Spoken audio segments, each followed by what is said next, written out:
بسم الله الرحمن الرحيم.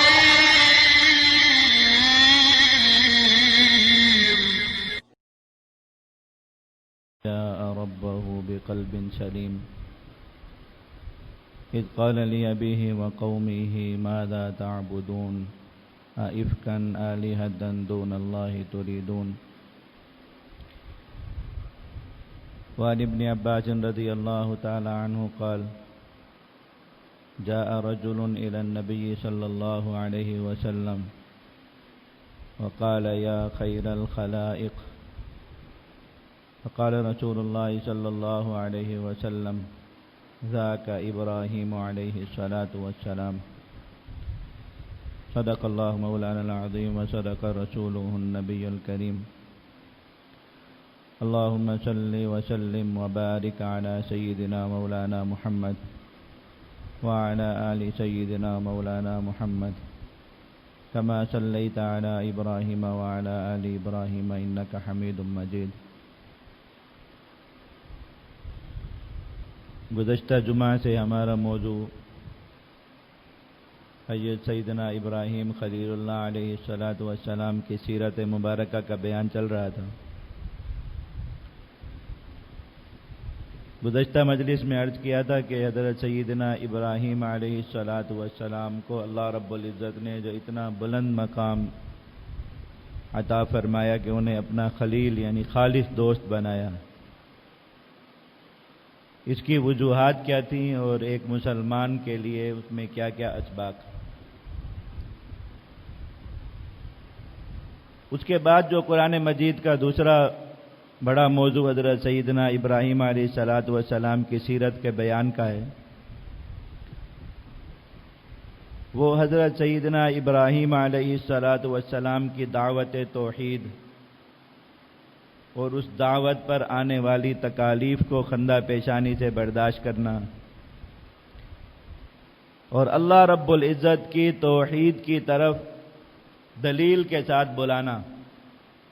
اللہ تعالیٰ نے ان کے واقعات سے امت محمد صلی اللہ علیہ وسلم کو یہ سبق دیا. ہر مسلمان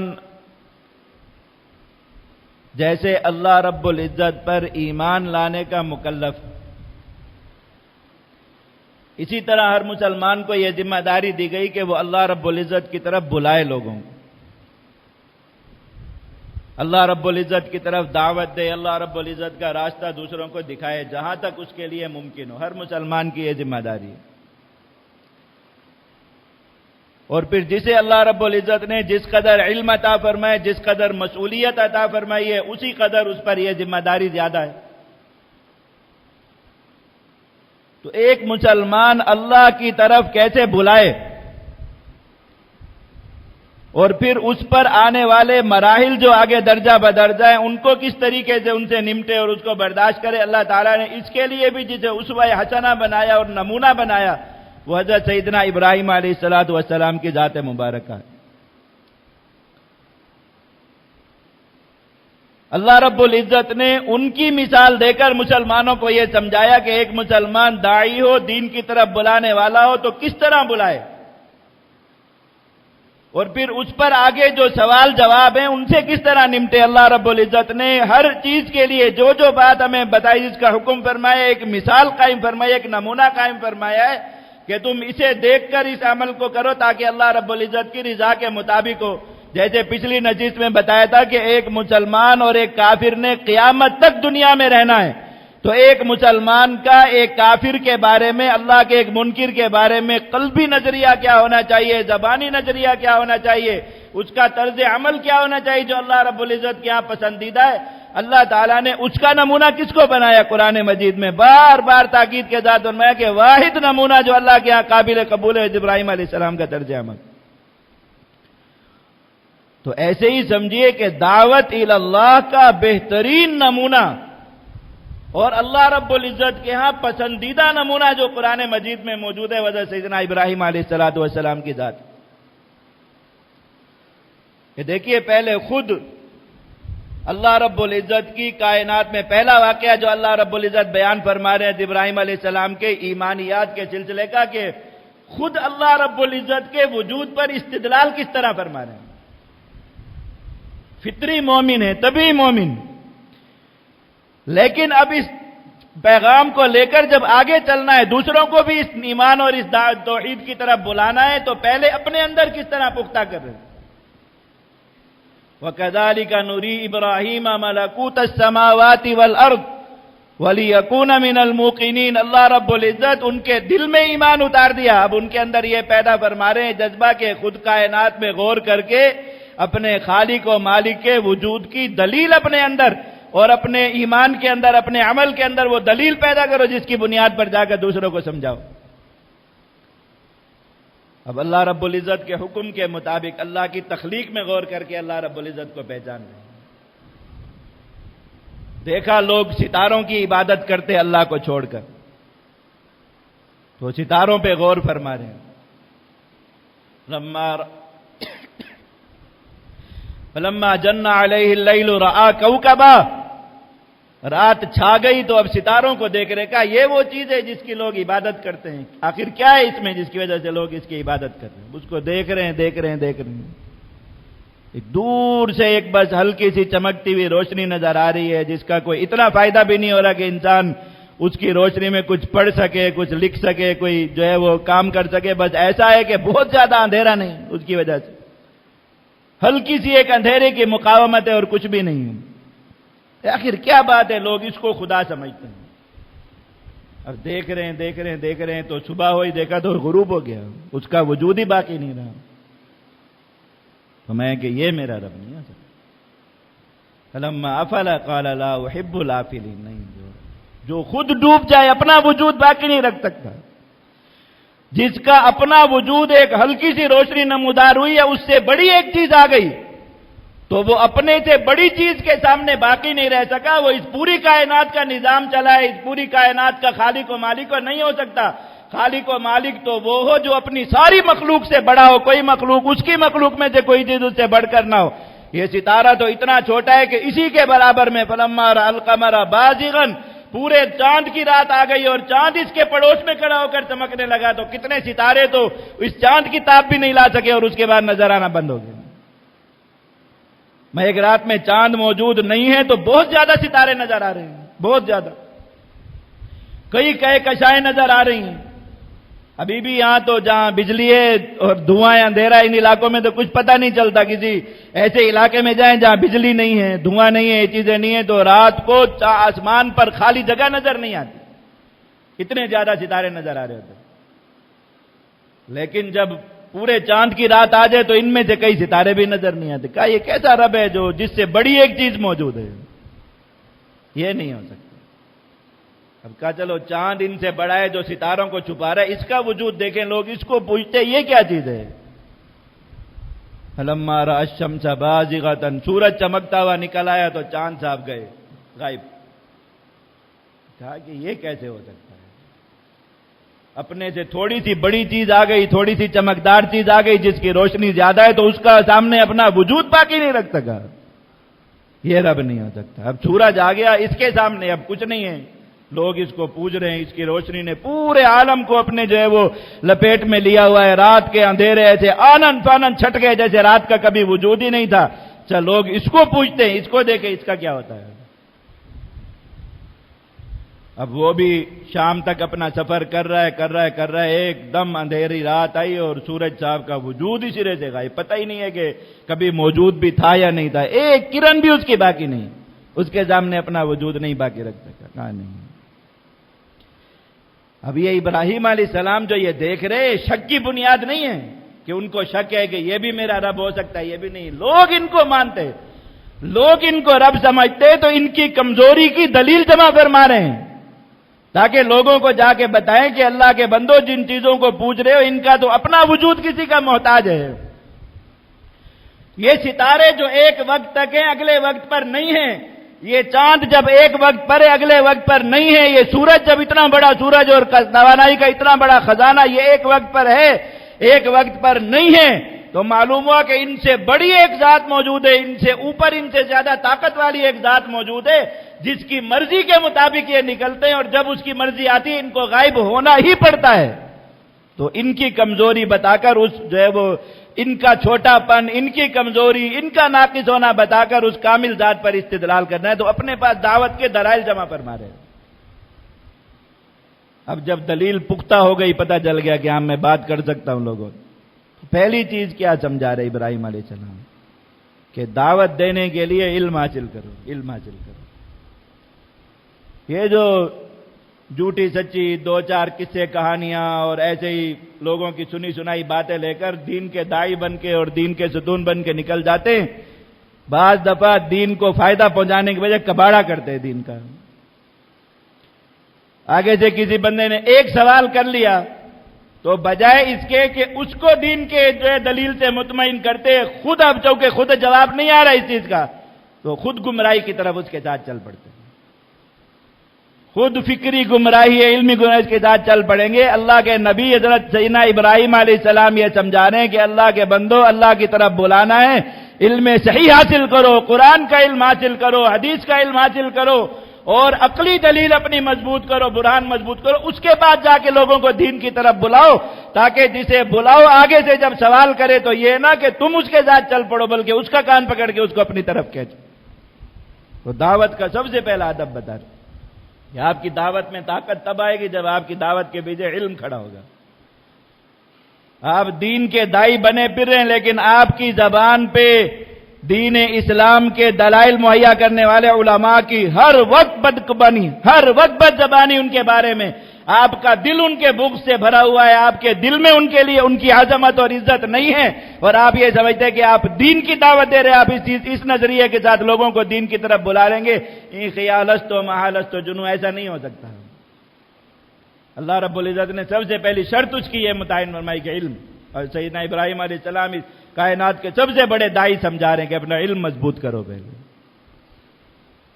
آپ کو دین کی عبادت کرنے والے علماء سے بھی ضد ہو، آپ کو دین کی عبادت کرنے والے اہل جہاد سے جو بیچارے اپنی جانیں دے دے کر، اپنا خون دے دے کر اس دین اسلام کی حدود کی عبادت کرتے، ان سے ضد ہو، اور آپ یہ سمجھے کہ آپ دین کی دعوت دے رہے لوگوں کو، آپ دین کی طرف لوگوں کو نہیں بلا رہے، مان رہے آپ خود دین پر ہی نہیں ہیں، تو آپ نے دین پر لوگوں کو بلانا کیا ہے؟ جس انسان کے نظریے میں علم نہیں ہے، جس انسان کے نظریے میں جہاد نہیں، وہ تو خود دین پر نہیں کھڑا ہوا، پتہ نہیں کس چیز پر کھڑا ہوا ہے، کسی خیال پر کھڑا ہوا ہے، بس دین پر نہیں کھڑا ہوا۔ تو وہ اس خیال پر جب خود دین پر نہیں کھڑا ہوا، لوگوں کو دین کی طرف کیا بلا لے گا؟ اس لیے دین کی بہت سی دعوت دینے والے دین کی خدمت نہیں کر رہے ہوتے، دین کا کباڑا کر رہے ہوتے۔ حضرت سیدنا ابراہیم علیہ السلام نے سمجھایا کہ علم پختہ کر، جن سے بات کرنے جا رہے ہیں انہوں نے آگے سے یہی کہنا ہے، کسی نے کہنا ابراہیم میرا خدا ستارہ ہے، کسی نے کہنا ابراہیم میرا خدا چاند ہے، کسی نے کہنا ابراہیم میرا خدا سورج ہے، کسی نے کہنا ہے میرا خدا سمندر ہے، کسی نے کہنا ہے میرا خدا فلاں بت ہے۔ تو ایک ایک چیز کی کمزوری پر دلیل لے کے جا رہے تھے کہ اس کو بتائیں کہ نہیں، تم جسے خدا سمجھ رہے ہو وہ تمہارا خدا نہیں ہو سکتا۔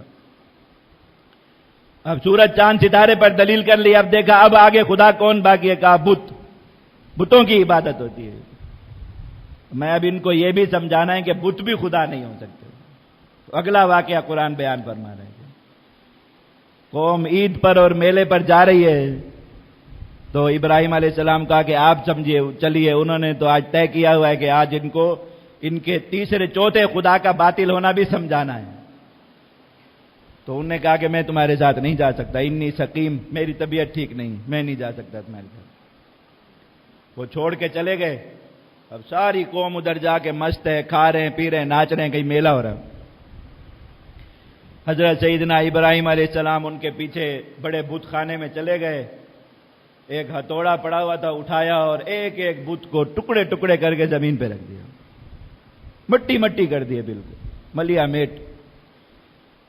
لیکن جو سب سے بڑا بت تھا ان کا، اعلیٰ بھگوان ان کا عمران خان، اس کو چھوڑ دیا، اس کو نہیں توڑنا، اور کلہاڑا جو ہے اس کے گلے میں لٹکا دیا اور خود گھر آ گیا۔ اب قوم واپس آئی، آ کے دیکھا کہ سارے خداؤں کی تو مٹی پلیت ہوئی پڑی ہے، بازو ٹوٹے ہوئے، ٹانگیں ٹوٹی ہوئی، سر کچلے ہوئے، اور سارے خدا زمین پر اسی طرح بکھرے پڑے، ایک کھڑا ہوا ہے بس۔ گلے میں ہتھوڑا لٹکا کے. اب ایک دوسرے سے پوچھ رہے ہیں کہ من فعل ھذا بآلہتنا، ہمارے خداؤں کے ساتھ کس نے یہ سلوک کیا؟ اندازہ کیجئے کتنے کمزور خدا ہیں. پوچھ رہے ہمارے خداؤں کے ساتھ کس نے یہ سلوک کیا؟ خدا تو وہ ہوتا ہے جو ہر کسی کے ساتھ اپنی مرضی کا سلوک کرتا ہے، اس پر کوئی اپنی مرضی نہیں چلا سکتا. اور یہاں کمزوری دیکھیے کہ آ کے خود اپنی زبان سے کیا الفاظ نکل رہے ہیں، من فعل ھذا بآلہتنا، ہمارے خداؤں کے ساتھ کس نے یہ سلوک کر دیا؟ حضرت ابراہیم السلام کھڑے ہنس رہے ہیں پیچھے سے، مسکرا رہے ہیں کہ دیکھو خود اپنی زبان سے ایسے الفاظ نکل رہے ہیں جو بتا رہے ہیں کہ یہ بت تمہارے خدا تھے نہیں، تم صرف دھوکے میں پڑے ہوئے تھے. اب ایک ایک سے پوچھ رہے ہیں بھی کون؟ انہوں نے کہا کون کر سکتا ہے، سب تو ان کو بھگوان مانتے ہیں، بس ایک ہی بندہ ہے.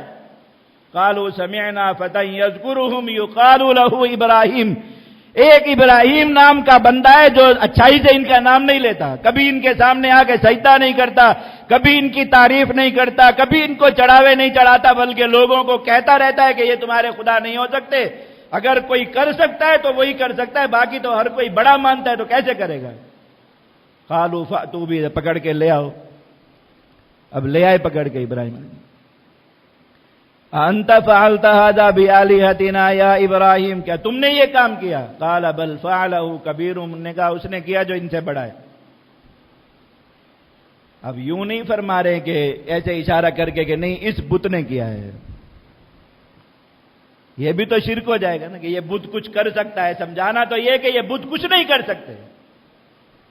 تو اگر اشارہ کر کے یوں فرما دیتے کہ یہ جو ایک بڑا کھڑا ہے اور اس کے گلے میں ہتھوڑا لٹکا ہوا ہے اس نے کیا، یوں نہیں فرمایا، کہا جو ان سے بڑا ہے اس نے کیا. مطلب کیا ہے کہ ان سے تو اللہ کا ایک بندہ بھی بہت بڑا ہے جس نے ان کا یہ حشر کر دیا ہے. یہ خدا کیا ہو سکتے ہیں؟ اللہ کے ایک بندے نے 2 کلو کا ہتھوڑا اٹھایا اور تباہ و برباد کر کے رکھ دیا. اللہ کا ایک بندہ جن سے اتنا طاقتور ہے، یہ خود خدا کہاں ہو سکتے ہیں؟ لیکن بات ایسی کی کہ صحیح طرح اس طرح واضح طور پر اشارہ یوں بھی نہیں فرمایا کہ میں نے کیا، اور واضح طور پر اشارہ یوں بھی نہیں فرمایا کہ اس بڑے بت نے کیا. بس ایسا لفظ کہا کہ وہ یہ سمجھیں کہ یوں کہہ رہا ہے کہ تمہارے اس بڑے بت نے یہ کام کیا. تو انہوں نے کہا کہ ابراہیم یہ تو نہیں کر سکتا یہ کام، یہ کیسے کر سکتا؟ یہ نہ ہل سکتا ہے نہ جل سکتا ہے، تو اپنے اوپر بیٹھی مکھی نہیں اڑا سکتا، تو یہ کچھ بھی نہیں کر سکتا. میں نے کہا اف لکم، لعنت ہو تم پر، پھر تمہاری سوچ پر بھی لعنت ہو.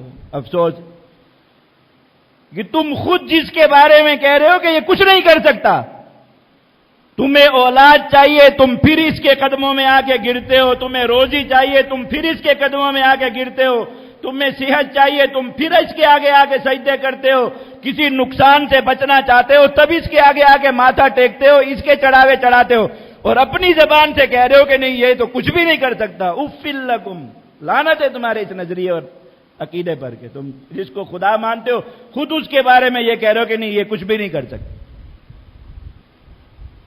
تم کسی قبر میں پڑے ہوئے کو خدا مانتے ہو، اس کو کوئی قبر سے نکال کے باہر گھسیٹ کے اس کی ہڈیاں باہر پھینک دیتا ہے، وہ کچھ اپنا بچاؤ نہیں کر سکتا. تم کسی بت سے اپنی آگے حاجات مانگ رہے ہو اور خود اپنی زبان سے کہہ رہے ہو کہ یہ 2-4 جو چھوٹے چھوٹے بت ٹوٹے پڑے اس کے اندر تو اتنی طاقت بھی نہیں کہ یہ ان بتوں کو توڑ سکے. ابراہیم علیہ السلام دلیل کے ساتھ ان کے دل و دماغ میں یہ بات بٹھا رہے ہیں کہ تمہارے خدا جھوٹے، ایک ایک چیز کے جھوٹے ہونے پر دلیل قائم فرما دی، دلیل قائم. اب لازم بات ہے جب دلیل کے آگے نہیں ٹک سکے تو اس کے بعد کیا ہے کہ 2 ہی باتیں ہوتی ہیں کہ یا تو آپ کی بات مان لی جائے گی یا پھر یہی ہوگا کہ اس بندے کی بات جو ہے وہ اس کا چونکہ جواب نہیں دیا جا سکتا تو بہتر یہ ہے کہ اس کو مار دو. یہ آج تک کافروں کا اور کافر پرست کفر پرستوں کا یہ طریقہ چلا رہا ہے کہ قرآن و حدیث کی ایک بات، اللہ کی ایک بات اگر نہیں ماننی اور کوئی دلیل اور برہان کے ساتھ ایسا سمجھا رہا ہے کہ آپ اس کی دلیل کا انکار بھی نہیں کر سکتے تو بس مار ڈالو، ختم کر دو. اب یہ تو ہو نہیں سکتا ایک آدمی قرآن سے ایک بات سمجھا رہا ہو، اللہ کے حکم کے مطابق ایک بات سمجھا رہا ہے، یہ تو ممکن نہیں کہ آپ اس کا جواب دے سکیں. آپ کو توحید سے چڑ ہے اللہ کا بندہ آپ کو توحید ایسی دلیل کے ساتھ سمجھا رہا ہے کہ آپ الٹے لٹک کر بھی اس کا انکار نہیں کر سکتے. آپ کو اللہ کے کسی حکم کے ساتھ چڑ ہے، اللہ کا کوئی بندہ آپ کو اللہ کا وہ حکم، ایسے آج کل سیدھے الفاظ میں سمجھ لیں، اللہ کا حکم جہاد ہے، قرآن مجید سے 14.5 صدیوں سے متواتر چلا آ رہا ہے، آج تک امت اس پر عمل کرتی چلی آ رہی ہے. اب یہ ہو گیا کہ جہاد نہ کرنا ہے نہ ماننا ہے، لیکن جو جہاد سمجھا رہے ان کے پاس ایسی دلیل موجود ہے، ایسی حجت موجود ہے، اللہ کا قرآن اتنی بڑی دلیل کے طور پر موجود ہے، نبی کریم صلی اللہ علیہ وسلم کی ہزاروں احادیث دلیل کے طور پر مضبوط ہیں، آقا صلی اللہ علیہ وسلم کا اپنا مقدس خون جہاد کی دلیل کے طور پر موجود ہے، ہزاروں حضرات صحابہ کرام کے جسموں کے ٹکڑے کٹے ہوئے جسم اس جہاد کی دلیل کے طور پر موجود ہیں. آپ اس دلیل کا انکار نہیں کر سکتے تو پھر آخر میں کیا طے ہوتا ہے؟ جی مار ڈالو، بند کر دو، پابند کر دو، کیونکہ آپ اس کی دلیل کا جواب نہیں دے سکتے. اللہ رب العزت اس وقت سے بتا رہے ہیں ملت ابیکم ابراہیم، ہم تو ابراہیم علیہ السلام کے دین پر ہی ہیں نا، تو اس دین کا تسلسل اور تواتر دیکھو کیسے چلا آ رہا ہے کہ ابراہیم علیہ السلام کی قوم میں کوئی شخص بھی جب کھڑا ہو کے جواب نہ دے سکا، قالوا حرقوہ، نے کہا جلا دو، آگ میں ڈال دو بس. وانصروا آلہتکم، اپنے خداؤں کی مدد کرو، نصرت کرو، اس لیے کہ تمہارے خداؤں کو ان سے بڑا خطرہ ہے. کسی کا خدا اس وقت بت تھا تو اس کو حضرت ابراہیم علیہ السلام سے بہت خطرہ لگا، اس نے کہا ابراہیم کو جلاؤ تاکہ تمہارے خدا بچ سکیں. آج کسی کا خدا امریکہ ہے تو وہ کہتے ہیں کہ امریکہ کے ہر مخالف کو جلاؤ مارو تاکہ تمہارے خدا محفوظ رہے بس. کسی کا خدا نیو ورلڈ آرڈر ہے، کسی کا خدا IMF ہے، تو ان کو یہی ہے بھائی ان کو جلاؤ تاکہ تمہارے خدا محفوظ رہے، ان کو مارو تاکہ تمہارے خدا محفوظ رہے. تو ایک تسلسل ہے بھائی، چلا آ رہا ہے. قرآن کا کوئی کردار کبھی ختم نہیں ہوتا. قرآن مجید کے معجزات میں سے ایک معجزہ ہے، یاد رکھیے، اور بڑا معجزہ ہے. آپ قرآن مجید میں ایک کافر پڑھیں، فرعون ایک کافر ہے، اللہ نے قرآن مجید میں تفصیل سے اس کو بیان فرمایا. نمرود ایک کافر ہے، اللہ نے قرآن مجید میں تفصیل سے اس کا عقیدہ، نظریہ، اس کی سوچ، اس کا عمل بیان فرمایا. قارون ایک کافر ہے، اللہ تعالیٰ نے قرآن مجید میں پورا اس کا تعارف نازل فرمایا. آپ اپنے ارد گرد دیکھیں، آپ کو دوسرے کئی ناموں سے دنیا میں ہر وقت فرعون، ہر وقت حامان، ہر وقت نمرود یہ موجود ملیں گے، ہر وقت، کبھی بھی یہ زمین سے ختم نہیں ہوں گے.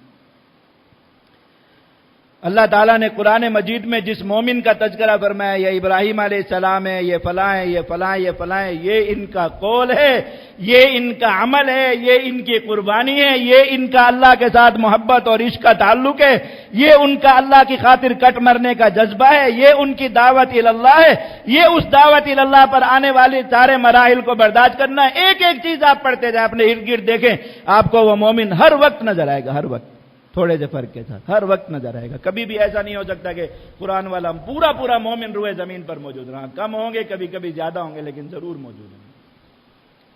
اور ایسے ہی قرآن میں یہ جو منافق بیان ہوا وہ تو منڈی لگی ہوئی ہے، تھوک کا حساب ہے، تھوک.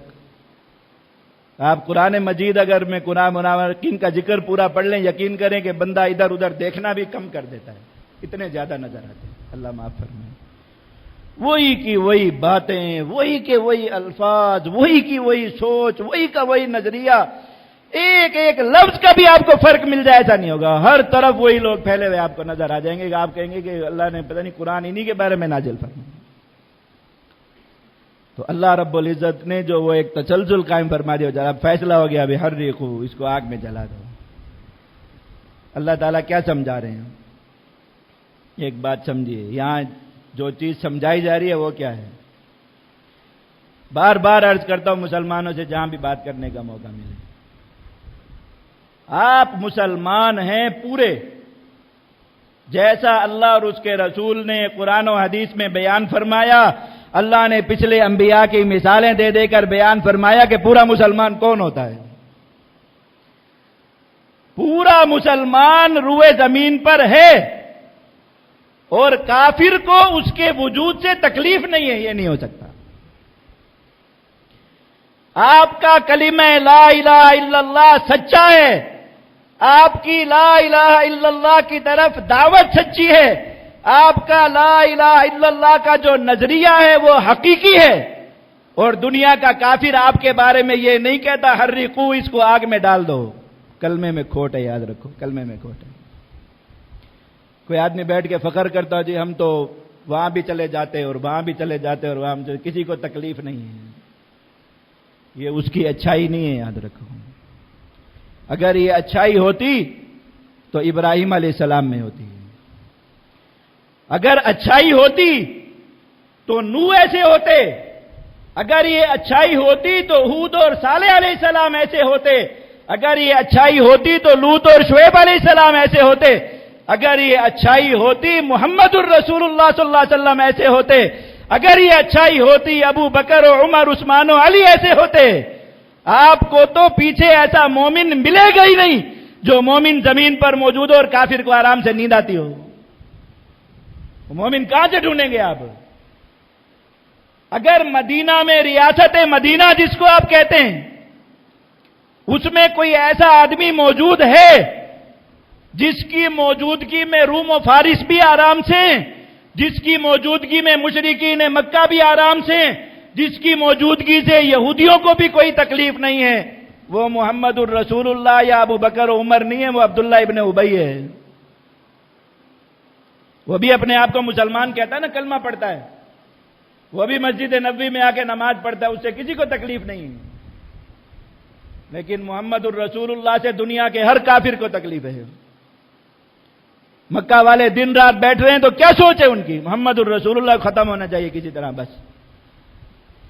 یہ بدر میں جو اتنا بڑا لشکر لڑنے کے لیے آ رہا ہے، یہ احد کا جو اتنا بڑا منصوبہ بن رہا ہے کہ ایسے جا کے حملہ کرو کہ پتہ بھی نہ چلے، یہ جو احزاب کا اتنا بڑا لشکر ہر طرف سے کولیشن فورسز بن کے، اور یہودی مشرکین نصارہ یہ سب اتحاد کر کے آ رہے ہیں، یہ کس لیے آ رہے ہیں؟ اس لیے کہ انہیں تکلیف ہے ریاست مدینہ میں بیٹھے ہوئے مومنین سے۔ یہ ابراہیم علیہ السلام کلمہ سنا رہے ہیں تو باپ سے لے کے قوم کے ایک آخری فرد تک۔ علامہ ابن کثیر کی تفسیر میں آج دیکھ رہا تھا، اتنی نفرت کہا کہ کوئی عورت بیمار ہو جاتی حضرت ابراہیم علیہ السلام کی قوم میں، کافر عورت، مومن کوئی تھا ہی نہیں۔ ٹوٹل مومن کون تھے؟ ابراہیم علیہ السلام خود، آپ کی اہلیہ حضرت سیدہ سارہ رضی اللہ تعالیٰ عنہ، اور ایک بھتیجے حضرت لوط علیہ السلام جن کو اللہ تعالیٰ نے خود نبوت عطا فرمائی۔ چوتھا مومن کوئی نہیں تھا روئے زمین پر۔ اب وہ قوم میں کوئی عورت بیمار ہو رہی ہے تو صحت کی نظر کیا مان رہے اپنے معبودوں کے سامنے جا کے کہ میں اگر ٹھیک ہو جاؤں تو میں 4 من 5 من لکڑیاں جنگل سے اکٹھے کر کے آؤں گی ابراہیم علیہ السلام کو جلانے کے لیے۔ یہ نفرت بول رہی ہے اندر سے۔ کوئی جو ہے وہ مرد منت مان رہا ہے تو میرا فلاں کام ہو جائے تو میں 10 مزدور خرید کے وقف کروں گا، 10 غلام خرید کے وقف کروں گا جو جنگل سے لکڑیاں کاٹ کاٹ کے لائیں گے ابراہیم علیہ السلام کو جلانے کے لیے۔ یہ منت ہو رہی ہے۔ اللہ رب العزت کے ایک مومن ہے، اس سے اتنی تکلیف ہے ہر کافر کو۔ یہ محمد الرسول اللہ صلی اللہ علیہ وسلم ملت ابراہیمی کے پیروکار آگے مکہ میں بڑے بڑے انعامات کا اعلان ہو رہے ہیں۔ جو محمد صلی اللہ علیہ وسلم کا سر لے کے آئے گا اس کے لیے اتنے 100 اونٹ اور فلاں عورت سے اس کی شادی کرا دیں گے، اور اتنا مال یہ وہ نفرت۔ کلمہ لا الہ الا اللہ سچا ہو، اس کی دعوت سچی ہو، کافر کو تکلیف نہ ہو، یہ نہیں ہو سکتا بھائی۔ اگر یہ اچھی صفت ہوتی تو اللہ کے ان بندوں کے اندر ہوتی۔ کوئی آدمی اس پہ اگر فخر کرتا اس کو فخر نہیں کرنا چاہیے، رونا چاہیے۔ دیکھو یہ جو لوگ میلاد مناتے ہیں، اللہ کے نبی صلی اللہ علیہ وسلم کی یوم ولادت پر جو ہے وہ بڑے چراغاں اور یہ کرتے، دلیل ان کے پاس کیا ہے؟ ایک واحد کہ حضور کی آمد کی اطلاع ملی تھی، ابو لہب نے اپنی باندی آزاد کر دی۔ نہیں، میرے آقا صلی اللہ علیہ وسلم پیدا ہوئے دنیا میں سب سے پہلے جس شخص نے خوشی منائی عملی طور پر وہ کون تھا؟ ابو لہب، حضور کا چچا۔ اور میرے آقا صلی اللہ علیہ وسلم نے جس دن کلمہ لا الہ الا اللہ محمد الرسول اللہ کی دعوت دی، سب سے پہلی گالی کس نے دی؟ سب سے پہلا پتھر کس نے مارا؟ ابو لہب نے۔ یہ سچے ایمان اور کلمے کی تاثیر ہے بھائی۔ ہو نہیں، آپ کو کلمہ پڑھ کے کہنا نہیں پڑتا، آپ کو لا الہ الا اللہ محمد الرسول اللہ پڑھ کے کہنا نہیں پڑتا کہ تو بھی میرا دشمن، تو بھی میرا دشمن، فلاں بھی میرا دشمن، فلاں بھی میرا دشمن۔ وہ اٹھ کے کہے گا کہ تو نے سچائی کے ساتھ کلمہ پڑھا ہے، آج سے تو میرا دشمن، آج سے تو میرا دشمن، وہ اعلان کرے گا۔ وہ مسلمان دشمنی کا اعلان نہیں کرتا، ادھر سے ہوتا ہے. لیکن ابراہیم علیہ السلام بتا رہے کہ تم جب سچے دین کی دعوت دو گے آگے سے جواب کیا آئے گا؟ حرقوا، جلا دو اس کو آگ میں. یہ نہیں آئے گا کہ اس کو ویزا دو، یہ نہیں آئے گا کہ اس کو اپنے ملک میں بلا کے کوئی سیمینار کراؤ، کسی 5 اسٹار ہوٹل میں ہاتھ میں مائک پڑھا کے اسٹینڈ اپ کامیڈین بنا کے اس کو اسلام کی دعوت دینے کے لیے کھڑا کرو اسٹیج پہ، پھر کے اسلام کی دعوت نہیں. کیا آواز آئے گی؟ حرقوا، آگ میں ڈال دو. اور پھر ساری قوم مل کے ایک جنون کی حالت میں لکڑیاں جمع کر رہے ہیں، جنون کی حالت میں. 6 مہینے کا اتنی بڑی آگ جلاؤ کہ عبرت کا نشان ہو جائے. 6 مہینے، ورنہ ایک بندے کو جلانے کے لیے تو 4 لکڑیاں کافی ہوتی ہیں. ایک انسان کو جلانا ہے 6 مہینے کی مدت مقرر ہو رہی ہے. ابھی 6 مہینے پوری قوم کا ہدف ہے، بس لکڑیاں جمع کرو. اتنی بڑی آگ جلانی ہے کہ قیامت تک لوگ مثالیں دیا کریں کہ ہم نے اپنے معبودوں کی کس طرح نصرت کی تھی کہ ان کے ایک دشمن کو جلانا تھا، ہم نے 6 مہینے ایندھن جمع کر کے آگ لگائی ہے.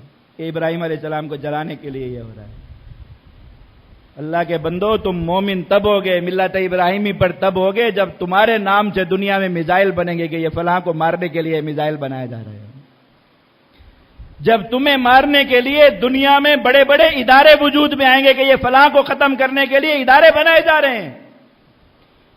جب تمہیں مارنے کے لیے دنیا میں اجلاس ہوا کریں گے، جی کیوں ہو رہا ہے؟ یہ ایک ملت ابراہیمی کے ایک مومن کو ختم کرنے کے لیے یہ اتنے سارے حکمران مل کے بیٹھے ہوئے ہیں کہ اس کو ختم کرنا ہے. تو کہنا الحمدللہ ملت ابیکم ابراہیم، تم اپنے والد ابراہیم علیہ السلام کے راستے پر آ گئے ہو. جو نہیں آئے ان کو غور کرنا چاہیے کہ دعوت سچی بھی ہے یا نہیں. سچی دعوت تو ابراہیم علیہ السلام کی ہے، سچی دعوت تو میرے آقا حضرت محمد الرسول اللہ صلی اللہ علیہ وسلم کی ہے. اس کے بدلے میں کافر آپ کا دشمن نہ بنے، یہ ہو ہی نہیں سکتا. اس کے بدلے میں کافر کو آپ سے نفرت نہ ہو، آپ کا وجود اسے تکلیف نہ دے، یہ ہو ہی نہیں سکتا. ابراہیم علیہ السلام نے اپنی دعوت سے دوسری بات یہ سمجھا دی. پہلی بات کیا سمجھائی؟ کہ آپ کی دعوت بغیر علم کے تو دین کا فائدہ نہیں کر سکتی، نقصان کرے گی. آپ علم کا دشمن کبھی بھی جو ہے وہ دین کا داعی نہیں ہو سکتا، یاد رکھیں. دوسری چیز یہ سمجھائی کہ سچی دعوت ہو اور کافر آپ کا دشمن نہ بنے، آپ کے لیے آگ نہ جلائی جائے، الاؤ نہ دہکائے جائیں، 6 مہینے قتل کے منصوبے نہ بنے اور قتل سر پر انعام نہ رکھے جائے. یہ نہیں ہو سکتا، یہ نہیں ہو سکتا. اللہ تعالیٰ نے ابراہیم علیہ السلام کے ذریعے یہ بات سمجھائی. اب ابراہیم علیہ السلام کی دعوت کا یہ فیز مکمل ہو گیا. وہ جلانے والا واقعہ ہے، اللہ تعالیٰ نے کس طرح بچایا اور کیا واقعہ پیش آیا وہ میں نے پچھلے جمعے آپ کے سامنے عرض کر دیا. اللہ تعالیٰ نے اگلا واقعہ جو ابراہیم علیہ السلام کا بیان فرمایا وہ اسی طرح ایک کافر بادشاہ کو لاجواب کرنے کا. اور اللہ رب العزت اس میں کیا بات سمجھا رہے ہیں کہ مومن کی دعوت کہیں بھی اپنا انداز نہیں بدلتی. کہ وہ عام لوگوں میں کھڑا ہے تو اور رویہ ہے، اور نظریہ ہے، اور الفاظ ہیں، اور دعوت ہے، اور بادشاہ کے دربار میں چلا گیا تو وہاں اور بات ہے. وہاں پہ بس تعریف ہی تعریف ہو رہی ہے اور محبت ہی محبت بانٹ جا رہی ہے. حق کا کلمہ وہاں اگر بادشاہ کے سامنے کسی کی زبان سے نہیں نکل رہا، بس وہاں وہ جیسا بھی ہے اور تیسا بھی ہے، بس اس کی تعریف کر کے آنا ہے. اس کی جی ابھی پلاٹ بن رہا ہے، ابھی پلاٹ صاف ہو رہے ہیں، آپ پلاٹ صاف کرتے مر جائیں گے، گھاس نہیں اگے گی، آپ کی قبر پہ گھاس اگے گی پھر جا کے. اللہ رب العزت فرما رہے کہ تمہیں اللہ بادشاہ کے دربار میں پہنچا دے، پہلے دن ہی اس کو پورا دین اسلام، اس کی پورے دین کی دعوت دے کر آ جاؤ، کچھ بھی ہوتا ہے اس کے سامنے.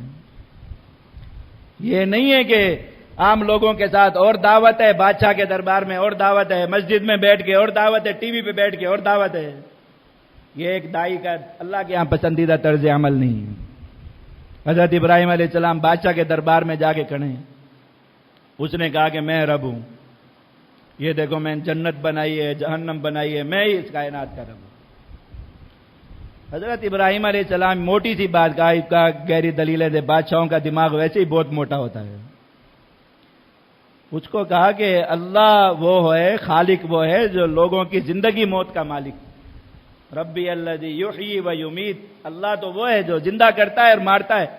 دن رات تم دیکھتے ہو یہ ادھر لوگ زندہ ہو رہے ہیں، ادھر لوگ مر رہے ہیں. رب وہ ہے جو یہ کام کرتا ہے، تم کیا کرتے ہو؟ اس نے کہا انا احیی و امیت، میں بھی زندہ کرتا ہوں، مارتا ہوں. بالکل فواد چودھری والا دماغ تھا پورا. میں نے آپ کو کہا نا کوئی کردار میں، آپ اس کے جو نمرود ہے اس کے باتوں میں غور کریں، آپ کو یہی نظر آئے گا بالکل کہ دماغ یہی تھا، سافٹ ویئر اندر یہی تھا اس کے سر میں، بالکل اتنا بے عقل آدمی۔ ایک عام آدمی کو بھی پتا ہے کہ یحیی و یمیت کا کیا معنی ہے، پیدا کرنا اور موت دینا، یہی مطلب ہے نا اس کا۔ وہ کیا کہہ رہا ہے، انا احیی و امیت، بھائی کیسے؟ وہ بھی سائنس اور ٹیکنالوجی کا ماہر ہے، تو اس لیے کیا کہہ رہا ہے، کہا 2 قیدی لے کے آؤ۔ 2 قیدی آ گئے تو ایک کے بارے میں کہا اس کا سر قلم کر دو، اس کو کہا یہ آزاد کر دو، کہا دیکھو اس کو میں نے زندگی دے دی، اس کو میں نے موت دے دی۔ آپ بتائیے ہے یا نہیں وہی دماغ؟ بالکل، میں نے کوئی غلط بات کی؟ ٹوٹل وہی سافٹ ویئر ہے پورا۔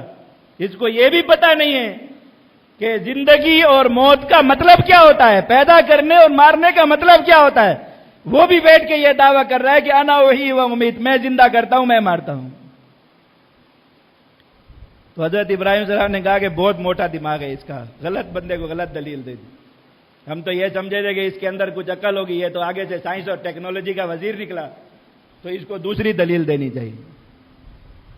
تو میرا رب سورج کو مشرق سے نکالتا ہے، صدیوں سے لوگ مشاہدہ کر رہے ہیں، ایسے نکلتا ہے جیسے کوئی بچے کو کان پکڑ کے لا رہا ہے اور پورا دن اسی مقررہ راستے پہ چلتے ہوئے ادھر جا کے ایسے غروب جیسے کان پکڑ کے بند کر دیا۔ فاتی بہا من المغرب، تم ایسا کرو اس کو تھوڑی دیر کے لیے الٹا چلا دو، تھوڑی دیر کے لیے الٹا چلا دو۔ فبہت الذی کفر، آگے سے کوئی دلیل نہیں، خاموش ہو گیا، لاجواب ہو گیا۔ حضرت ابراہیم علیہ السلام پھر ایک بار ثابت فرما رہے ہیں کہ دیکھو علم کے زور پر دی جانے والی دعوت کس طرح اثر انداز ہوتی ہے۔ فبہت الذی کفر کے آگے اس کے پاس جواب نہیں کہ وہ ابراہیم علیہ السلام کی دلیل کی کاٹ کر سکے اور ان کی دلیل کا جواب دے سکے۔